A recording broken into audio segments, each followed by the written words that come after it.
First, you'll need properly formatted collar data. This consists of 5 columns, with the first one being the name of each borehole, then the 2 easting and northing columns, which you can derive from the coordinates. The RL column refers to the elevation of the surface, and the EOH column refers to the total depth of each borehole in feet. Next, you'll need 2 from data. The first column is the borehole ID, and you'll likely have it multiple times because there's multiple sections for each borehole. Then you have the from depth, which is where each section starts, and then the to depth, which is where it finishes, and then the rock, which is the code for the type of lithology in that section.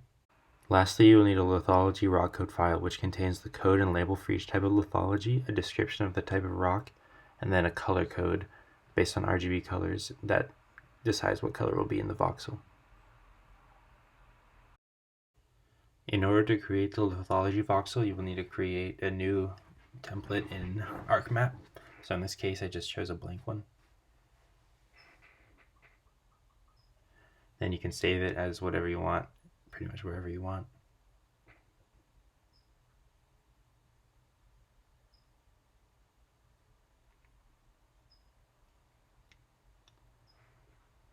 Next, you can go to Target Project, click New Project and New Empty Project, and then you can name it, and you can edit the maximum holes and the minimum data fields, but I kept it the same for this one. Then you go to Target Project, Preferences, and make sure that the lithology rock code that you had made before is set as the preference for the drill holes. Then you can import your data, so go to Data, Import, Text File. And the first one is the collar. So it should have been saved as a CSV.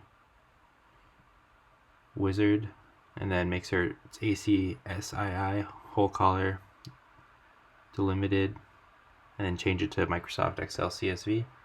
And then go through each column and make sure that all of the necessary components are there. You know they're necessary because they'll have a little check mark. And you can finish, and that's it for that. Then you have to import your from to data, which is pretty much the same process. Open it up, Wizard, ASCII, and then delimited CSV also. And then you can check through again to make sure everything's there. Data is not necessary, but you want it here if you want to create a voxel. And then make sure also under data that you have it set to feet under coordinate system for your length units, or whatever you're working with. In this case it was feet, so I had to change it. Then you can go to 3D and create an empty 3D view. That'll allow you to go to add to 3D, where you can click drill hole, drill holes, and then you can sort of play around with some of the attributes and how they'll appear when you place them on the file. I just left them the same for now, and you can press OK, and there they are, the drill holes. You can see the eastings and the northings, and you can see they're labeled. They go down as far down as they're supposed to, and the units are all correct.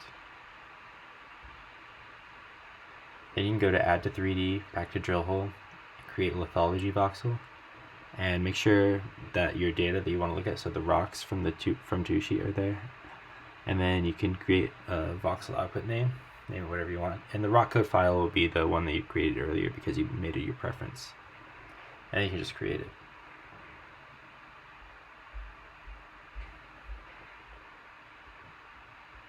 And it might take a little bit to load.